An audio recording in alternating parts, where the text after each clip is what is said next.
সূরা নাহলের 90তম আয়াত থেকে 3টি বিষয় নিষিদ্ধ।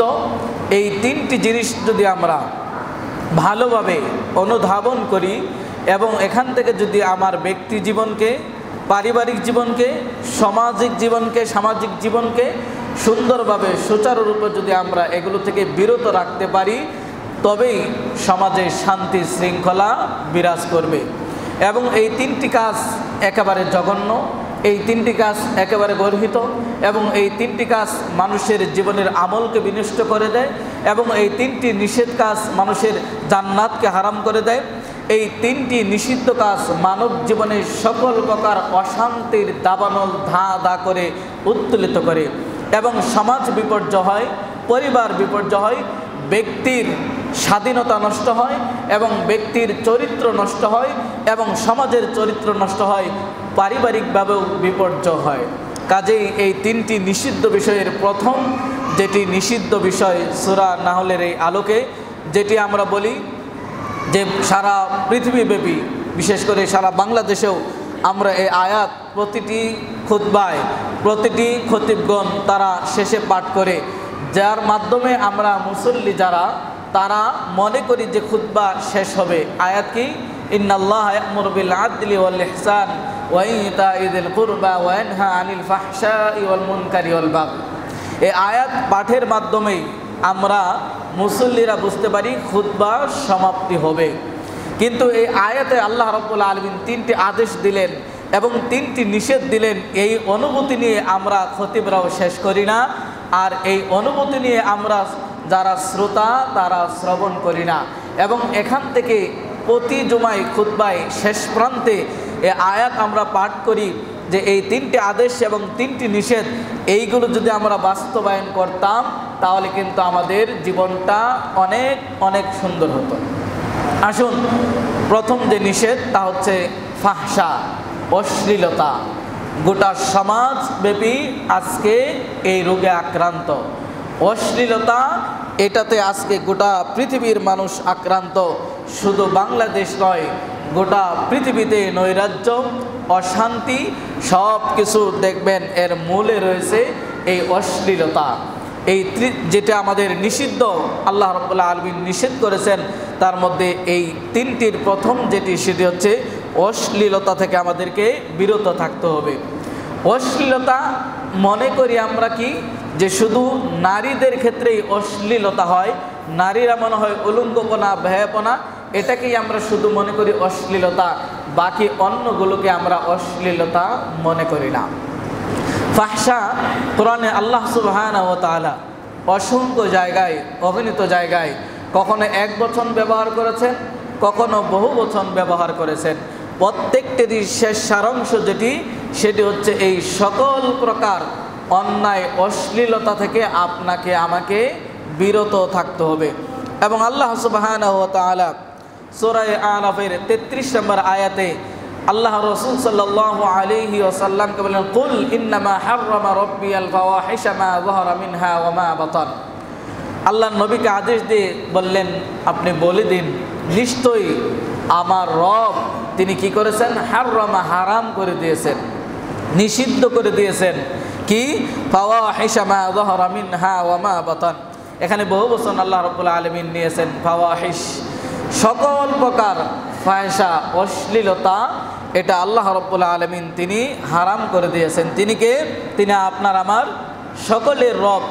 সেটি মা যাহারা মিনহা, যেটি প্রকাশ্যে করা হয়, ওয়া মা বাতান, এবং যেটি গোপনেও করা হয়। তাহলে সকল প্রকার অশ্লীলতা প্রকাশ্যে অপ্রকাশ্যে যে যেভাবেই করি না কেন আল্লাহ সুবহানাহু ওয়া তাআলা এটি হারাম করে দিয়েছেন। সূরা আরাফের 33 নম্বর আয়াত থেকে তার নবী মুহাম্মদুর রাসূলুল্লাহ সাল্লাল্লাহু আলাইহি ওয়াসাল্লামকে আদেশ দেওয়ার মাধ্যমে। এই আদেশ শুধু মুহাম্মদ সাল্লাল্লাহু আলাইহি ওয়াসাল্লামের জন্য নয়, এই আদেশ গোটা পৃথিবীর মানব জাতির জন্য। এই আদেশ যারা আল্লাহ রাব্বুল আলামিনকে রব হিসাবে মেনে নেয়, যাদের সৃষ্টিকর্তা একমাত্র কেবলমাত্র শুধুমাত্র আল্লাহ সুবহানাহু ওয়া তাআলা, তিনি আপনাকে আমাকে এই আদেশ দিয়েছেন। তাহলে এইখান থেকে আমাদের বেঁচে থাকতে হবে। কেন? অশ্লীলতা এটি কোরআনে আল্লাহ রাব্বুল আলামিন একেবারে সরাসরি হারাম শব্দ দিয়েই উল্লেখ করেছেন। এবং আল্লাহ সুবহানাহু ওয়া তাআলা অন্য আয়াতে বলেন ওয়ালা তাকরাবুল ফাওয়াহিশা মা যাহারা মিনহা ওয়া মা বাতান। সূরা আনামের 151 নম্বর আয়াতে এটি হারাম করে, যেমন আল্লাহ আমাদেরকে সূরা আরাফের 33 নম্বর আয়াতে হারাম করেছেন, অনুরূপভাবে সূরা আনামের 151 নম্বর আয়াতে বলছে ওয়ালা তাকরাবুল ফাওয়াহিশা মা যাহারা মিনহা ওয়া মা বাতান, যে এটা শুধু হারামই নয়, এটা নিকটবর্তী হওয়া যাবে না। কোরআনের শব্দগুলো যদি আপনি লক্ষ্য করেন তাহলে দেখবেন আল্লাহ রাব্বুল আলামিন কোরআনের কথন ভঙ্গি, বচন ভঙ্গি, শব্দের গ্রন্থনা, ভাবের তুতনা, সুরের ব্যঞ্জনা এত সুন্দর করে, এত অলঙ্কার, ভাষার অলঙ্কার দিয়ে আল্লাহ রাব্বুল আলামিন সাজিয়েছেন। তা এই আয়াতগুলো যদি আপনি লক্ষ্য করেন দেখবেন মদ হারাম, নিষেধ করেছেন, খাওয়া যাবে না, পান করা যাবে না, নিষেধ, নিকটবর্তী হওয়া যায়। অন্য অন্য ইবাদতের ক্ষেত্রে নিষিদ্ধ কাজ যেগুলো শরীয়তের বিরোধী কাজ, গর্হিত কাজ, মন্দ কাজ, সেগুলোর ক্ষেত্রে আদেশটা করা যাবে না, করবে না, করা যাবে না, করবে না, করবে না, এমনটি বলা হয়েছে। এই ফাহেশা এগুলোর ক্ষেত্রে আল্লাহ সুবহানাহু ওয়া তাআলা বলছেন ওয়ালা তাকরাবু, এর নিকটবর্তী হওয়া যাবে না, এতটাই মারাত্মক। মদ পান করা নিষেধ বলা হয়েছে, সুদ খেতে নিষেধ করা হয়েছে। অন্যান্য ইবাদতের যেগুলো হারাম বস্তু, যেগুলো আপনার আমার জন্য কল্যাণকর নয়, সেগুলো আল্লাহ রাব্বুল আলামিন নিষেধ করেছেন, তবে সেটি স্বাভাবিক নিষেধ নয়। কিন্তু এই ফাহেশার ক্ষেত্রে এবং কি কি কাজ ফাহেশা হয় সেগুলো আমরা সামনে আলোচনা করব ইনশাআল্লাহ। এই সকলগুলোর ক্ষেত্রেই আল্লাহ রাব্বুল আলামিন এই শব্দগুলোই ব্যবহার করেছেন যে এর নিকটবর্তী হওয়া যাবে না। একটা জিনিসের যখন ব্যাপকভাবে এফেক্ট হয় সেই জিনিসের মানুষ নিকটবর্তী হয় না। যে জিনিসের ক্ষতি কম সেটার কাছাকাছি মানুষ যাওয়ার চেষ্টা করে। যে জিনিসটা দূর থেকেই ক্ষতি সাধন করতে পারে, যে জিনিসটা দূর থেকেই আপনার জীবনে অঘটন ঘটিয়ে দিতে পারে, যে জিনিসটা আপনার দূর থেকেই আপনাকে আক্রমণ করতে পারে, যে জিনিসটা আপনাকে সংক্রমণ করতে পারে দূর থেকেই, সেই জিনিসের নিকটবর্তী দুনিয়ার ক্ষেত্রেও আমরা কিন্তু হই না। তা আল্লাহ রাব্বুল আলামিন এইভাবেই বলেছেন যে এর নিকটবর্তীও হওয়া যাবে না।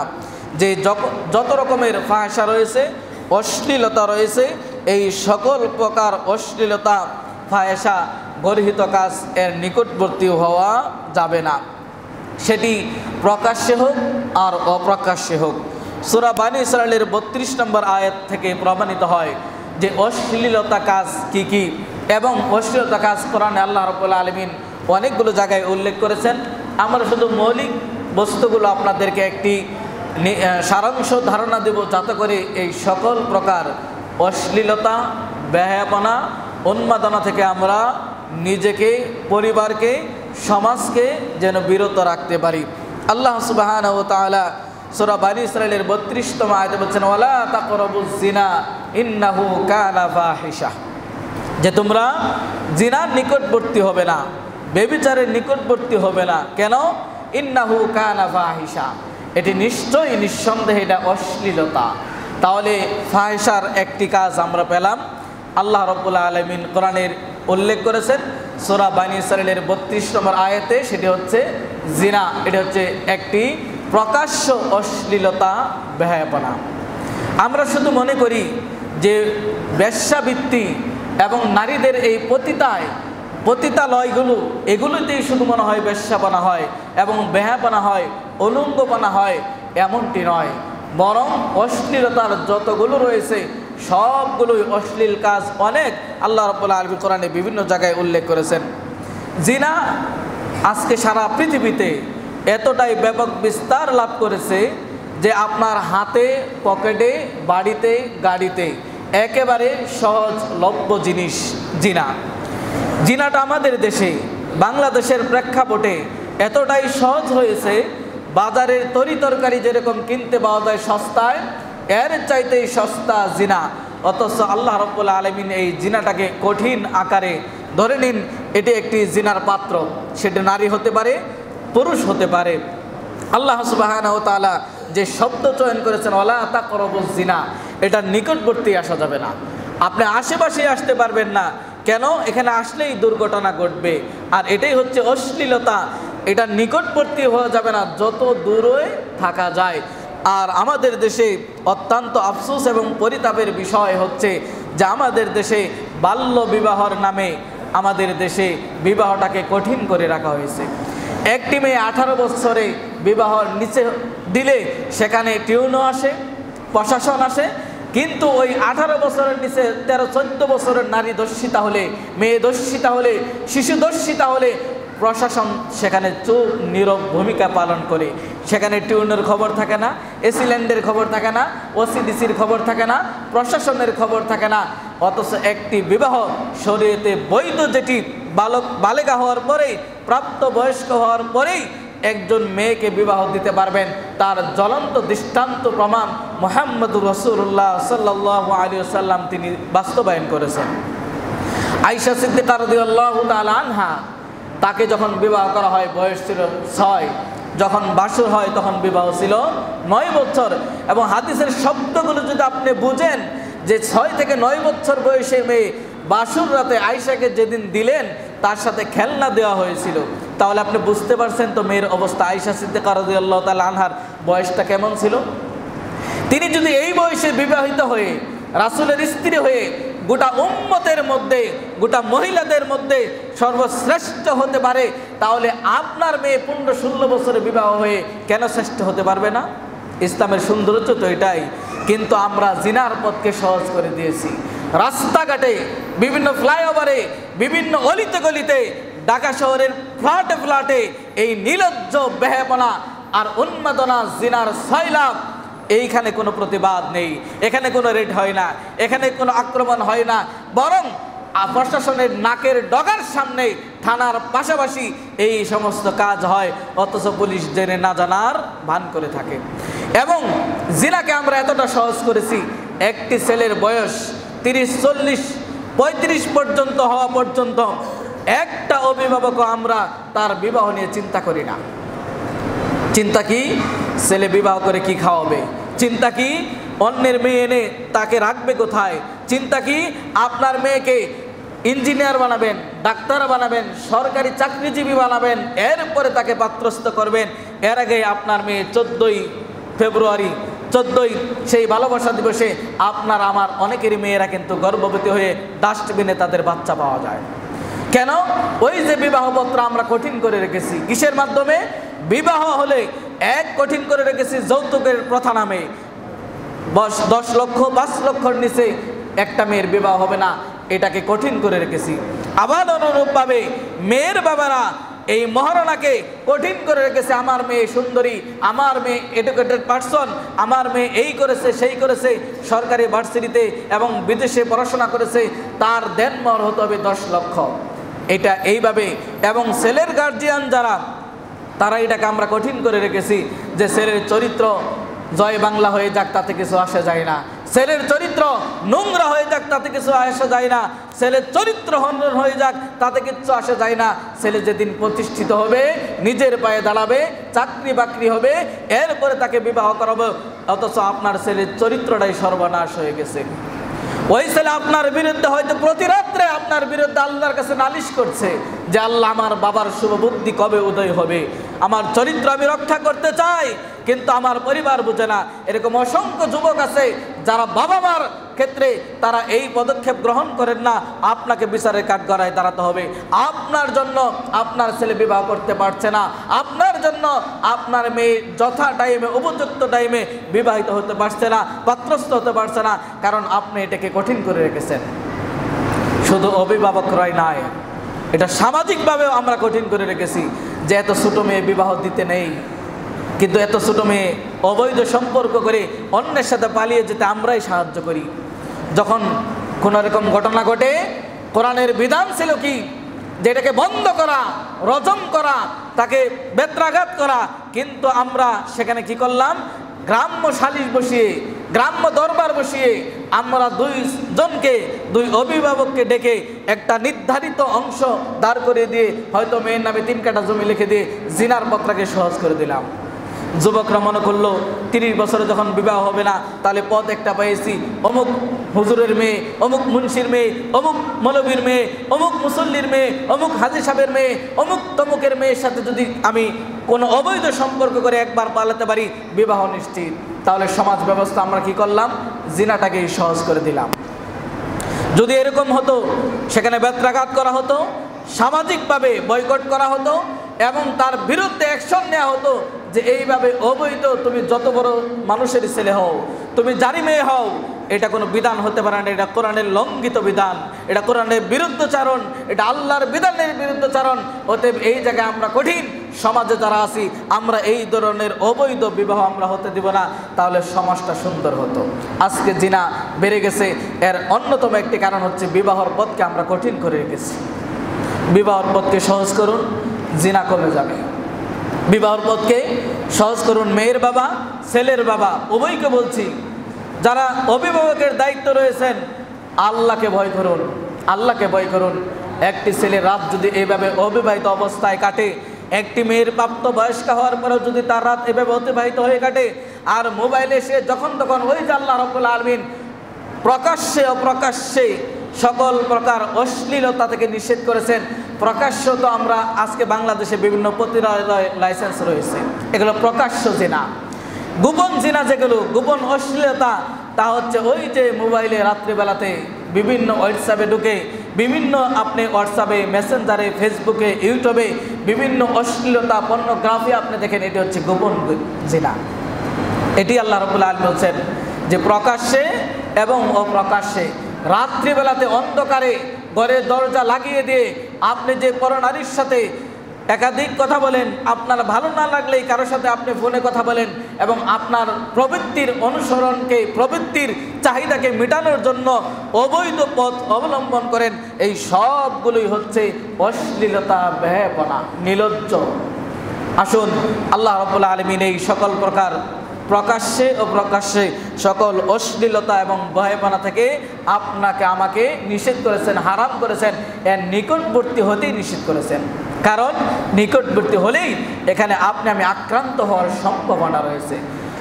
আর আরও একটি কারণে জিনা ব্যাপকতা ছয় লাভ করেছে, তা হচ্ছে পর্দাহীনতার কারণে।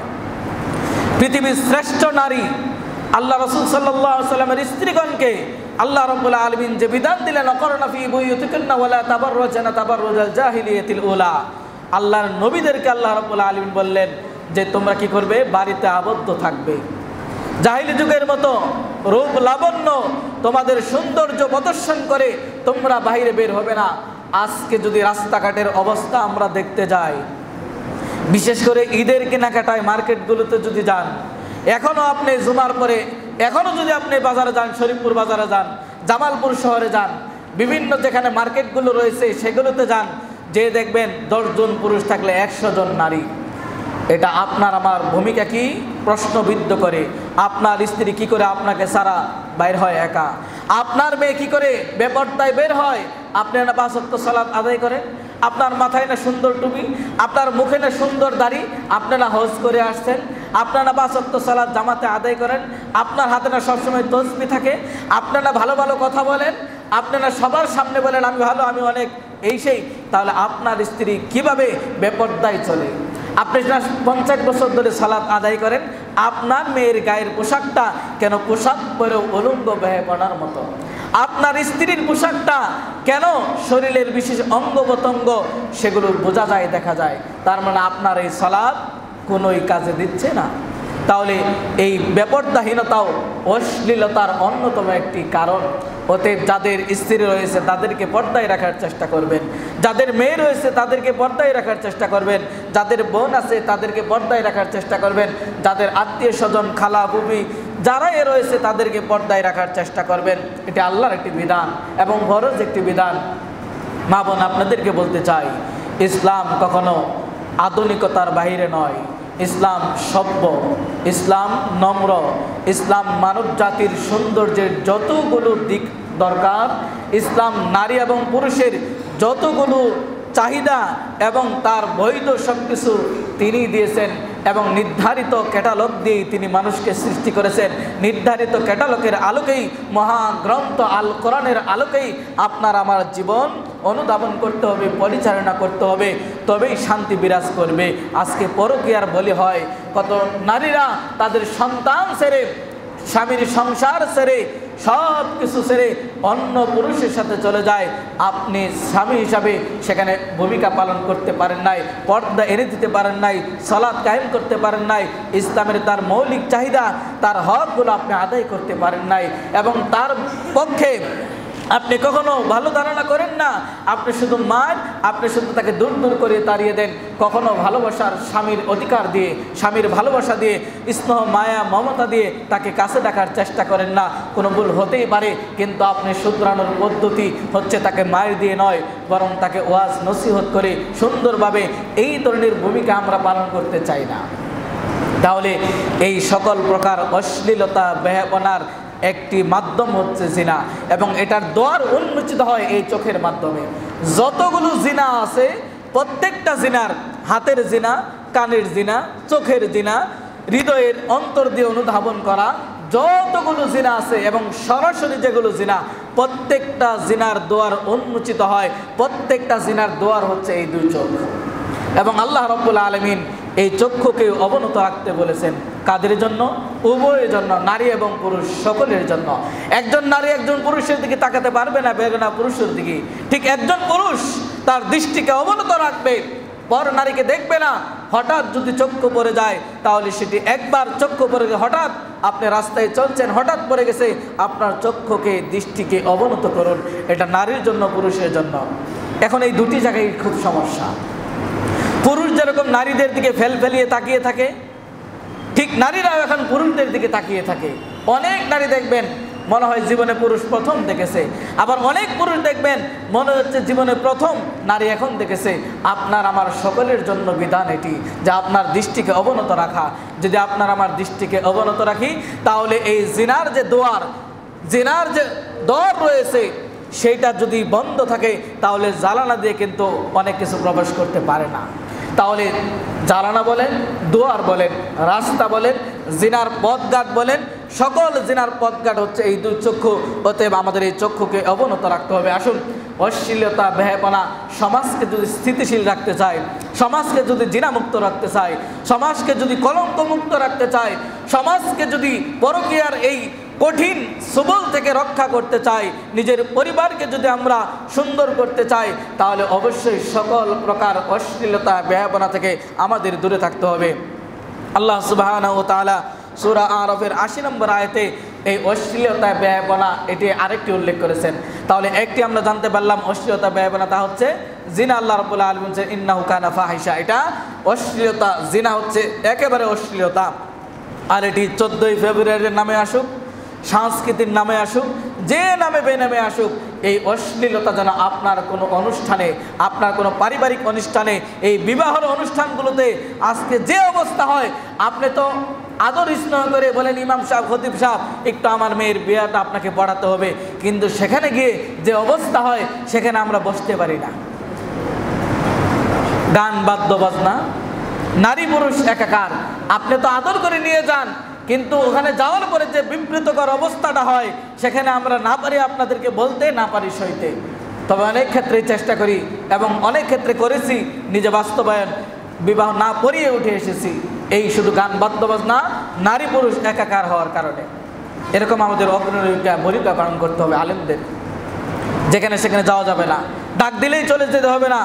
আপনি বিবাহ পড়াতে হলে আপনার শর্ত জুড়ে দিতে হবে যে বিবাহ তো গান, বাদ্য বাজনা হবে না, নারী পুরুষ একাকার হবে না। যদি এমনটি হয়, তাহলে আপনার মেয়ের বিবাহ আমি পড়িয়ে দিব, বিনা টাকায় পড়িয়ে দিব, বিনা হাদিয়ায় পড়িয়ে দিব। কিন্তু ওই কিছু সামান্য টাকার লোভে আপনি কোরআনের বিধানকে জলাঞ্জলি দিয়ে, কোরআনের বিধানটাকে পিছনে রেখে সেখানে গিয়ে আপনি বিয়ে পড়িয়ে দিয়ে চলে আসলেন, তাহলে আপনি শ্রেষ্ঠ জাতি কিভাবে হবেন? আপনি না বক্তব্য দেন, আপনার খুতবা শ্রবণ করে মানুষ, আপনি মেম্বারে দাঁড়িয়ে কথা বলেন, আপনি আমানতের সহিত কথা বলবেন, এবং সেই আমানতের সহকারে আপনাকে নিজেকে আগে আমল করতে হবে। তবেই জনগণকে বলতে পারবেন, মুসল্লিকে বলতে পারবেন, তবেই এই কথাগুলোর আসার এবং প্রভাব পড়বে। ওয়াজ করি কিন্তু নিজেরাই অনেক ক্ষেত্রে আমল করি না, যার কারণে এই জিনিসগুলো সাধারণ মুসল্লি তাদের প্রভাব পড়ে না। কারণ আল্লাহর কাছে অতি জঘন্য নগণ্য একেবারে নিকৃষ্ট একটি বস্তু হচ্ছে যে আমরা যা বলি তা যদি না করি। এমন কথা বলা, এমন কাজ করা যা নিজে করবো না অন্যকে বলা, এটা আল্লাহর কাছে একেবারে নিকৃষ্ট একটি কাজ, একেবারে জঘন্য কাজ, একেবারে অপছন্দনীয় কাজ, নিন্দনীয় কাজ। আসুন ফাহিশা সূরা আরাফের এই ৮০ নম্বর আয়াতে আল্লাহ রাব্বুল আলামিন লুতান ইয ক্বালা লিকওমিহি আতাতুনাল ফাহিশা। আরেকটি ফাহিশা হচ্ছে সমকামিতা। সমকামিতা যেটি ছেলে ছেলে হয়ে থাকে, এটি আল্লাহ রাব্বুল আলামিন এটাকেও ফাহিশা বলেছেন। সূরা আরাফের ৮০ নম্বর আয়াতে লূত আলাইহিস সালাতু ওয়াস সালামকে লক্ষ্য করে বলছেন ইয ক্বালা লিকওমিহি, যখন লূত আলাইহিস সালাতু ওয়াস সালাম তার সম্প্রদায়কে বললেন আতাতুনাল ফাহিশা, তোমরা এমন একটি জঘন্য ফাহিশা কাজে আসতেছো মা সাবাকাকুম বিহা মিন আহাদিন মিনাল আলামিন, যেটি গোটা পৃথিবীর বাসীর মধ্যে ইতিপূর্বে আর কেউ এই নিকৃষ্ট ধরনের কাজ করে নাই। তাহলে সমকামিতা এটা কিন্তু বাংলাদেশে অনেকে প্রমোট করে। সমকামিতা অনেকে এটা চেষ্টা করে, বিভিন্ন বিজ্ঞাপনে বিভিন্ন ভার্সিটিগুলোতেও কিছুদিন পূর্বে এটা নিয়ে ব্যাপক সমালোচনা হয়েছে এবং বাংলাদেশের শিক্ষা সিলেবাসে এই সমকামিতা এবং ট্রান্সজেন্ডার নামে এই ধরনের সিলেবাস কারা তৈরি করতে পারে, এদের মাথায় নাস্তিক্যবাদ ছাড়া আর কিছু নাই। যে সমকামিতা আল্লাহ রাব্বুল আলামিন ফাহিশা বলছেন, অশ্লীলতা বলছেন, বেহায়াপনা বলছেন এবং লূত আলাইহিস সালাতু ওয়াস সালাম গোটা একটা জাতিকে আল্লাহ রাব্বুল আলামিন ধ্বংস করে দিয়েছেন। এই সমকামিতা সারা পৃথিবীব্যাপী কিন্তু বিস্তার লাভ করেছে। অতএব এই সমকামিতাও এটি একটি অশ্লীলতা এবং বেহায়াপনা। অনুরূপভাবে আমরা ওই যেটি বলেছি যে অশ্লীলতা বেহায়াপনা বলতে আমরা শুধু মনে করি যে নারীরা বেহায়াপনা করে হাঁটে, এটাই মনে হয় অশ্লীলতা। অশ্লীলতা অনেক ব্যাপক অর্থ এবং কোরআনে অসংখ্য অগণিত জায়গায় আল্লাহ রাব্বুল আলামিন এই শব্দটি ব্যবহার করেছেন, এক বচন এবং বহু বচন। অনুরূপভাবে গান বাদ্যবাজনা এটাও একটি অশ্লীলতা, বেহায়াপনা। গান বাদ্যবাজনা এটাকে আমরা হালাল করে নিয়েছি। রাসূল সাল্লাল্লাহু আলাইহি ওয়াসাল্লাম প্রায় 1500 বছর পূর্বে যে ভবিষ্যৎবাণী করেছেন যে এই উম্মতের একটি দল তারা এই গান বাদ্যবাজনা মদ এগুলোকে হালাল বানিয়ে নেবে। আজকে এই গান বাদ্যবাজনাকে আমরা হালালে রূপান্তরিত করেছি, অথচ হারাম একটি বিষয়, অশ্লীলতা বেহায়াপনা। কারণ গান মানুষের হৃদয়ের অশ্লীলতা বেহায়াপনাকে উন্মোচন করে এবং গানের মাধ্যমে এমন এমন গান বাংলাদেশে আছে যেগুলো শুনলে আপনার সেই জৈবিক যে চাহিদা সেগুলো বৃদ্ধি করে। তাহলে এই ধরনের গান, সকল প্রকারের গান অশ্লীলতা বেহায়াপনা, এটি আল্লাহ রাব্বুল আলামিন নিষেধ করেছেন। অনুরূপভাবে এই গান সূরা লুকমানের 6 নম্বর আয়াত খুলে পড়বেন। সূরা লুকমান 6 নম্বর আয়াত। এই গান বাদ্যবাজনার এই যন্ত্র যারা ক্রয় করবে এবং এই ধরনের গান অশ্লীলতা গান যারা করবে, আল্লাহ রাব্বুল আলামিন তাদের জন্য লাঞ্ছনাদায়ক শাস্তি রেখেছেন। এক তো জাহান্নাম, লাঞ্ছনাদায়ক শাস্তি, অপমানিত শাস্তি। জাহান্নামে এটাই তো তার জন্য অপমান, লাঞ্ছনা। এরপরেও জাহান্নামে তাকে পাহাড়ের উপরে উঠিয়ে দেওয়া হবে, আবার সেখান থেকে গড়িয়ে পড়বে, আবার পাহাড়ে উঠিয়ে দেওয়া হবে, আবার গড়িয়ে পড়বে। এটি একটি ব্যাখ্যা হচ্ছে লাঞ্ছনা তার জন্য অপমানজনক।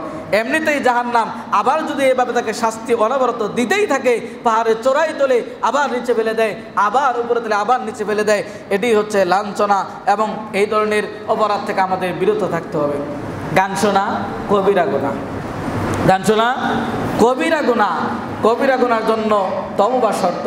আপনি যে মোবাইলটা নিয়ে, স্মার্টফোন নিয়ে, যে শিল্পীর গান নিয়ে, যে গায়কের গানগুলো আপনার কানে বাজতে বাজতে নারী কি পুরুষ, যুবক কি যুবতী এবং এখন প্রাপ্তবয়স্ক এবং 50-60 যারা, এরাও এই বিভিন্ন এই বাউল গান ইত্যাদি গানের শিল্পীদের এত ভালোবাসে, কোরআনের একটা আয়াত বলতে পারে না, অথচ অনেকগুলো বাউল গানের কথা সে বলতে পারে, অনেকগুলো গান তার মুখস্থ, কিন্তু কোরআনের আয়াত বলতে পারে না, সূরাটা পড়তে জানে না, সূরা ফাতিহাটা সঠিকভাবে পড়তে জানে না।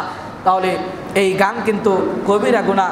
আর কবিরা গুনাহ আল্লাহ রাসূল সাল্লাল্লাহু আলাইহি ওয়াসাল্লাম বলেছেন যে মানুষকে কি করে ধ্বংস করে দেয়।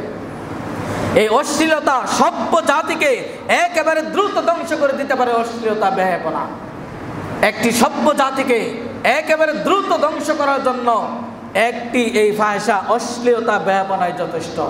অতএব মুমিন কখনো অশ্লীল হতে পারে না, মুমিন কখনো কারো প্রতি লানত করতে পারে না, মুমিন কখনো গর্হিত কাজ করতে পারে না। মুমিন হবে নিরেট, মুমিন হবে খাঁটি, পিওর, নির্ভেজাল। সকল অপরাধ থেকে মুক্ত থাকতে হবে, এই চেষ্টা আমাদের চালাতে হবে। আপনি যদি মুমিন হতে চান তাহলে আপনার ভিতরে অশ্লীলতা থাকতে পারবে না। অশ্লীলতা তাহলে বেহায়াপনা, গান, বাদ্যবাজনা, এটা প্রতিটি অনুষ্ঠানে আমাদের বাজে। যে কোনো রাজনৈতিক বক্তব্যে গান একটি অংশ, এবং বিভিন্ন গায়িকা নায়িকাকে ভাড়া করে নিয়ে এসে বিভিন্ন রাজনৈতিক মঞ্চে নাচানো হয়, গাছানো হয়। অথচ এই দেশের প্রেক্ষাপটে কোরআন সুন্নাহর আলোচনাগুলোকে স্তব্ধ করে দেওয়া হয়। কোরআন সুন্নাহর আলোচনা 144 দ্বারা জারি করা হয়। কোথায় আছেন? ঘুমিয়ে আছেন। আজকে বড় আফসোস, গান বাদ্যবাজনা যেটা আল্লাহর আযাবকে আসমান থেকে নেমে টেনে নিয়ে আসা হয়, আর কোরআন সুন্নাহর আলোচনা আল্লাহর রহমত নাজিল হয়, মানুষ পরিবর্তন হয়, সমাজ পরিবর্তন হবে, ওই জায়গায় 144 দ্বারা জারি হয়। কিন্তু গান বাদ্যবাজনায় কোনো ধরনের প্রশাসনের বাধা নয়, বরং লক্ষ লক্ষ টাকা দিয়ে ব্যবসায়িকরা টাকা দিয়ে, অথচ মসজিদ নির্মাণ করতে পারে না, মাদ্রাসা নির্মাণ করতে পারে না, অসহায় দারিদ্রদের পাশে দাঁড়াতে পারে না, বিধবাদের পাশে দাঁড়াতে পারে না। গান বাদ্যবাজনা হলে দেখবেন উনি 1 লক্ষ টাকা দিয়ে বসে আছে সবার আগে, এবং উনি গানের সভাপতি, উনি আবার মসজিদের সভাপতি, উনি মাহফিলের সভাপতি, উনি আবার নাট্যমঞ্চের সভাপতি, উনি যাত্রীপালার সভাপতি। এই হচ্ছে আমাদের মুসলিমদের অবস্থা। এগুলো সব অশ্লীলতা, বেহায়াপনা। এখান থেকে বের হয়ে আসতে হবে। তাহলে গান বাদ্যবাজনা এগুলো অশ্লীলতা, বেহায়াপনা। সূরা নূরের 21 নম্বর আয়াতে আল্লাহ রাব্বুল আলামিন বলেছেন, ইয়া আইয়ুহাল্লাযীনা আমানু লা তাত্তাবিউ খুতুওয়াতিশ শাইতান, হে ঈমানদারগণ, তোমরা শয়তানের পদঙ্কন অনুসরণ করবে না। ওয়া মান ইয়াত্তাবি' খুতুওয়াতিশ শাইতান, যে ব্যক্তি শয়তানের পথকে অবলম্বন করলো, শয়তানের পথকে অনুসরণ করলো, শয়তানের পথকে অনুকরণ করলো, ফাইন্নাহু ইয়া'মুরু বিল ফাহশাই ওয়াল মুনকার, শয়তান কি করে? শয়তান অশ্লীলতা এবং মুনকার গর্হিত কাজের আদেশ করে। শয়তান কখনো আপনাকে ভালো কাজের আদেশ দিবে না। অতএব আপনার অনুকরণীয় ব্যক্তি যেন শয়তান না হয়। তাহলে শয়তান কি করবে? আপনাকে সকল প্রকার অশ্লীলতা এবং গর্হিত, শরীয়ত বিরোধী এবং মানুষের বিবেক বিরোধী, সমাজ সুস্থতার বিরোধী এই ধরনের কাজের আদেশ করে শয়তান। অতএব এখান থেকে আমাদের বিরত থাকতে হবে। অনুরূপভাবে সমাজকে যদি আমরা স্থিতিশীল রাখতে চাই, সুন্দর রাখতে চাই, তাহলে আল্লাহ রাব্বুল আলামিন যে অশ্লীলতাকে নিষেধ করেছেন সেখান থেকে আমাদের বিরত থাকতে হবে। এর নামে আরেকটি হচ্ছে অপসংস্কৃতি, এটা আরেকটি অশ্লীলতা। এবং অপসংস্কৃতির বয়াল সুবলে গোটা পৃথিবীর মুসলিম নারী এবং পুরুষ, তরুণ এবং তারুণ্য সকলেই আক্রান্ত। কখনো এটি 14ই ভালোবাসা, ভ্যালেন্টাইন ডে নামে আসে, কখনো পহেলা বৈশাখের নামে আসে, কখনো বিবাহ অনুষ্ঠানের নামে আসে, কখনো পারিবারিক অনুষ্ঠানের নামে আসে। এইগুলো আমরা কেউ কর্ণপাত করি না। আপনার মেয়েটা গায়ে হলুদের শাড়ি পরে রাস্তাঘাটে উলঙ্গ হয়ে বের হয়, আপনি সালাত আদায় করেন, তাহলে এই সালাতের মূল্য কি? যে সালাত আপনার মেয়েকে গায়ে হলুদের পোশাক পরাতে বাধ্য করতে পারলো না, সেই পোশাক তাকে খুলে নিতে পারলেন না, তাহলে এই সালাত দিয়ে লাভ কি? আপনার এই হজ দিয়ে লাভ কি? আপনার এই যাকাত দিয়ে লাভ কি? আপনার এই সিয়াম দিয়ে লাভ কি? একবার আপনার বিবেককে প্রশ্ন করুন। তাহলে অপসংস্কৃতির নামেও এই অশ্লীলতা, বেহায়াপনা আমাদের মাঝে সয়লাভ করে। অনুরূপভাবে ইলেকট্রনিক্স মিডিয়া এবং প্রিন্টস মিডিয়া, এই দুটি মিডিয়ার মাধ্যমে, পত্র পত্রিকা এবং টিভি এগুলোর মাধ্যমেও অশ্লীলতা, বেহায়াপনা সয়লাভ করে। এই সকল প্রকার অশ্লীলতা বন্ধ করতে হবে। স্টার জলসা, জি বাংলা ইত্যাদি ইত্যাদি ইন্ডিয়ার বিভিন্ন চ্যানেলগুলো গোটা বাংলাদেশের পরিবারগুলোতে দা দা করে আগুন জ্বালিয়ে দিয়েছে।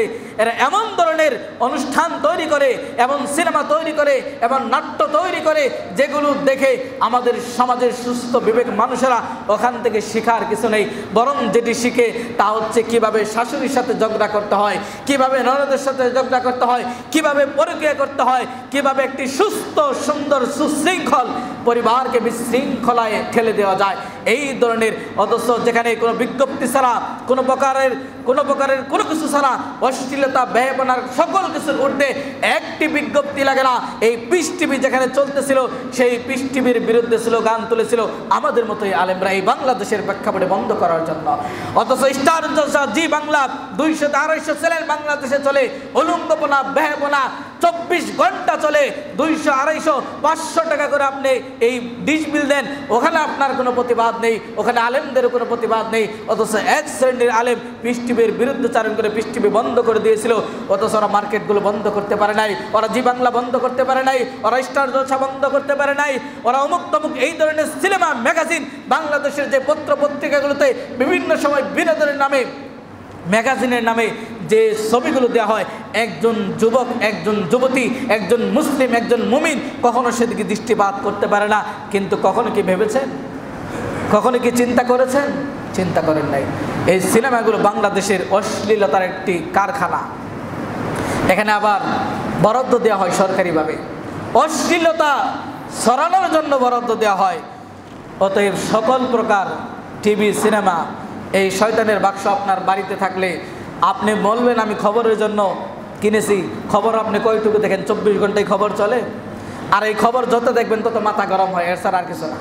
যত খবর দেখবেন বেশি বেশি দেখবেন শুধু অস্থিরতা। আপনি খবর শুনে কি করবেন? আপনি প্রতি ঘন্টায় যদি খবর শুনেন, আপনার মুমিন, আপনি তো প্রতি ঘন্টায় কোরআন পড়ার দরকার ছিল, আপনি প্রতি ঘন্টায় আপনার রবকে ডাকা দরকার ছিল। প্রতি ঘন্টার খবর শুনে শুধু দেখবেন ভিতরে অস্থিরতা। খবর শুনে আমি যেটা বুঝি অস্থিরতা ছাড়া আর কিছুই না। আপনি খবর শুনে আপনার বাড়ির চাউলটা যিনি খবর পাঠ করছেন উনি কিনে দেবেন না আপনাকে কিনতে হবে? আপনার ইবাদতরা উনি করে দেবেন না আপনাকে করতে হবে? আপনার পরিবারকে সংশোধন টিভি করে দিবে না আপনাকে করতে হবে? বরং টিভি তো আপনার পরিবারকে আরো ধ্বংস করে দেয়, টিভি তো আপনার চরিত্রকে বিনষ্ট করে দেয়, টিভির সিরিয়ালগুলো আপনার মেয়ের চরিত্রগুলোকে বিনাশ করে দেয়, টিভির সিরিয়ালগুলো আপনার স্ত্রীদের চরিত্রগুলোকে হরণ করে আপনার সমাজের তরুণ তরুণীদের সম্ভ্রান্ত পরিবারগুলোকে বিনষ্ট করে দেয়। তাহলে সেক্ষেত্রে আমাদের কেন ভূমিকা থাকবে না? অতএব টিভি, এই ধরনের সিনেমা, এই ধরনের সকল কিছু থেকে আমাদের বিরত থাকতে হবে। সবগুলো হচ্ছে অশ্লীলতা, ব্যায়াপনা। এই অশ্লীলতা, ব্যায়াপনা আমাদের সময় একেবারে শেষ প্রান্তে চলে আসছি। আরেকটি বিষয় রয়েছে যে অশ্লীলতা অনেকগুলো কোরআন আপনারা পড়বেন, জানার চেষ্টা করবেন। এক কথায় অশ্লীলতা, ব্যায়াপনা, আল্লাহ যেগুলো অশ্লীলতা, ব্যায়াপনা বলেছেন, এই ধরনের সকল অশ্লীলতা, ব্যায়াপনা থেকে আমাদের বিরত থাকতে হবে। অশ্লীলতা, ব্যায়াপনা যারা করবে তাদের পরিণামটা কেমন হতে পারে? আল্লাহ রাব্বুল আলামিন সূরা নূরের 19 নম্বর আয়াতে বলেছেন, ইন্নাল্লাযীনা ইউহিব্বুনা আন তাশিআল ফাহিশাতু ফিল্লাযীনা আমানু লাহুম আযাবুন আলীমুন ফিদ দুনিয়া ওয়াল আখিরাহ। ইন্নাল্লাযীনা ইউহিব্বুনা আন তাশিআল ফাহিশা, যারা মুমিনদের মাঝে অশ্লীলতা, ব্যায়াপনা ছড়িয়ে দিতে ভালোবাসে, যারা মুমিনদের মাঝে, ইমানদারদের মাঝে, মুসলিম সমাজের মাঝে, মুসলিম পরিবারের মাঝে, মুমিনদের মাঝে যারা এই অশ্লীলতা, ব্যায়াপনা ছড়িয়ে দিতে ভালোবাসে, এদের জন্য রয়েছে আযাবুন আলীম, যন্ত্রণাদায়ক শাস্তি। কোথায়? ফিদ দুনিয়া, পৃথিবীতেই। আর কোথায়? ওয়াল আখিরাহ, পরকালে। তাহলে যারা অশ্লীলতা, ব্যায়াপনা ছড়িয়ে দিতে ভালোবাসে, এদের শাস্তি দুনিয়াতে আল্লাহ রাব্বুল আলামিন দিবেন এবং পরকালেও শাস্তি রয়েছে। অশ্লীলতা, ব্যয়াপনা, আপনি বলবেন এটা ভালোবাসে কিভাবে? আপনার স্ত্রী বেপরদায় চলে, আপনি ভালোবাসেন, আপনি সুযোগ করে দেন, আপনি দায়ুস, আপনি জান্নাতে প্রবেশ করতে পারবেন না। আপনার মেয়ে অশ্লীলভাবে চলে, আপনার মেয়ের মুখের ভাষা অশ্লীলতা, আপনার মেয়ে ঘন্টার পর ঘন্টা মোবাইলে অশ্লীলভাবে কথা বলে, আপনার ছেলে ঘন্টার পর ঘন্টা হোয়াটসঅ্যাপে, মেসেঞ্জারে বিভিন্ন নারীদের সাথে, বিভিন্ন কলেজ কলিগের সাথে, এই বয়ফ্রেন্ড একটা জঘন্য ভাষা, গার্লফ্রেন্ড একটা জঘন্য ভাষা, এটি অশ্লীলতার একেবারে সর্বোচ্চ ভাষা। এই গার্লফ্রেন্ড আর বয়ফ্রেন্ডের নামে আমরা এত সুযোগ দেই, আমরা গার্জেনরা মনে করি গার্লফ্রেন্ড বয়ফ্রেন্ড এটা কিছুই না।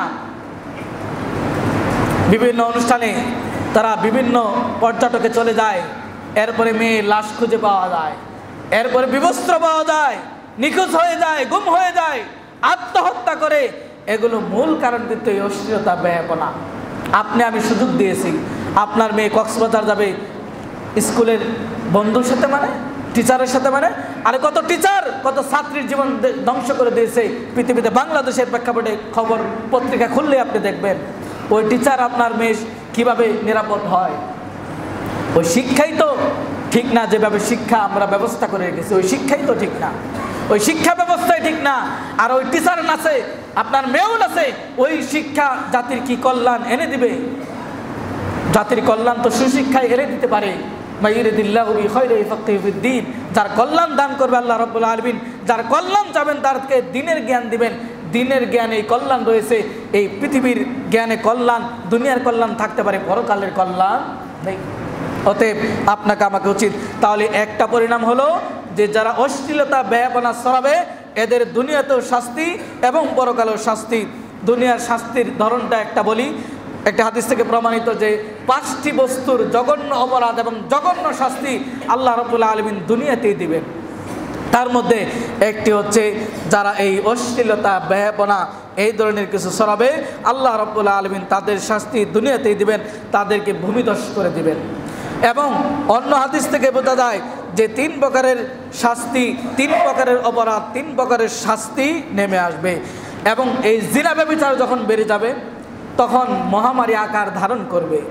জিনা ব্যভিচার যখন বেড়ে যাবে, এখন আসতেছে না, কিছুদিন আগেই করোনা বিদায় নিয়েছে, আবার এখন মানকি পক্স আসতেছে এবং অনেক জায়গায় আক্রান্ত হচ্ছে।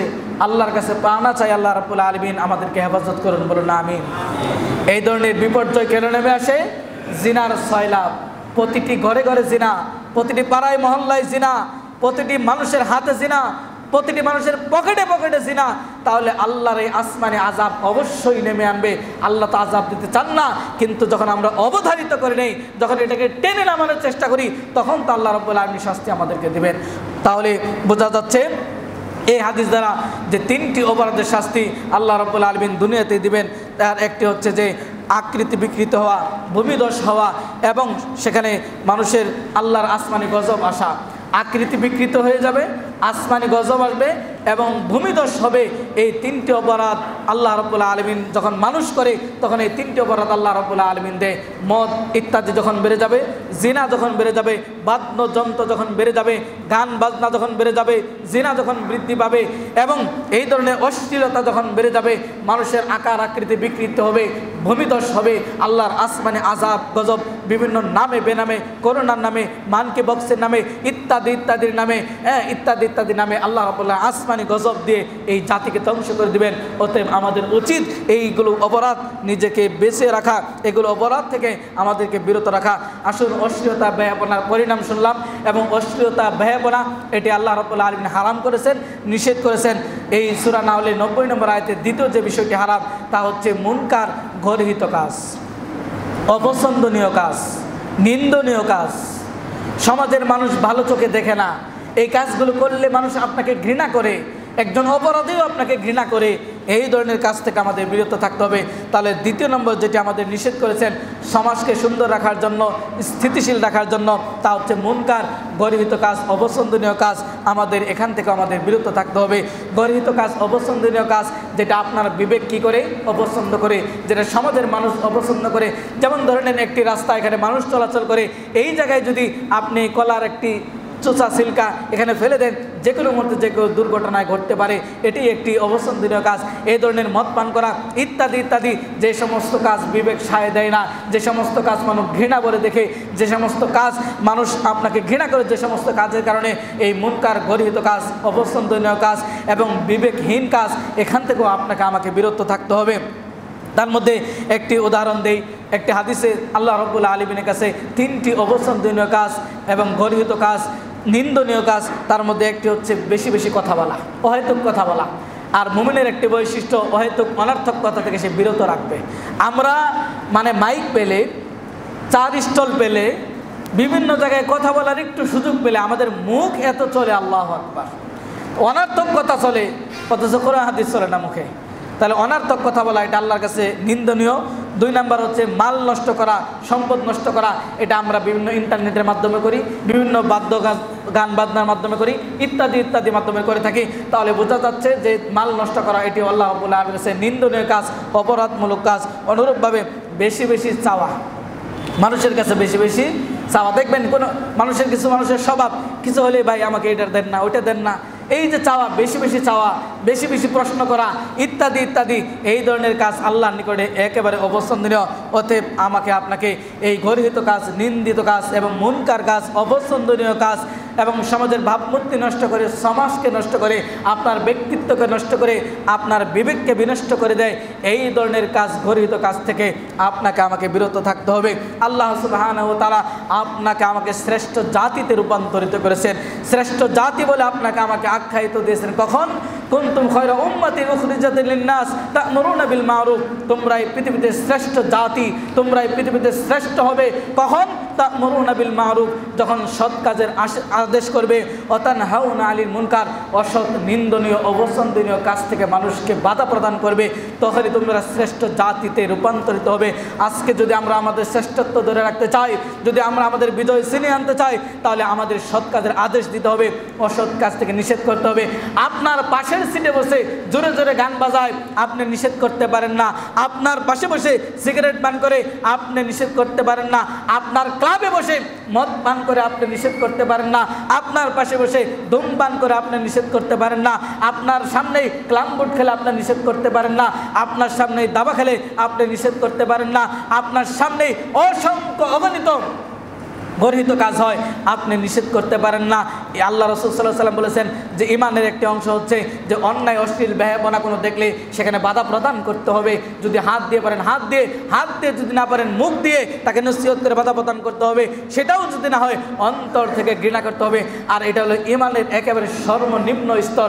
আপনার ইমানের স্তরটা কোন জায়গায় আছে একটু এই প্যারামিটার দিয়ে, এই হাদিসের আলোকে, এই হাদিসের প্যারামিটার দিয়ে একটু ভেবে দেখুন না যে অন্যায়, অশ্লীলতা দেখলে আপনি বলতে পারেন না, সৎ কাজের আদেশ দিতে পারেন না, তাহলে আপনার আমার ইমানটা কিন্তু ওই যে অন্তর থেকে ঘৃণা, এটাও আসে না। গান বাদ্যবাজনা আপনি আমি নিজে করি, আপনারা আমরা সকলেই সেখানে সাই দেয়, সকলে অংশগ্রহণ করি, তাহলে আমাদের ইমানের অবস্থাটা কিন্তু এই হাদিসের প্যারামিটার দিয়ে মাপলেই বোঝা যায় যে ইমানের দুর্বল, একেবারে দুর্বল স্তরে আমরা রয়েছি।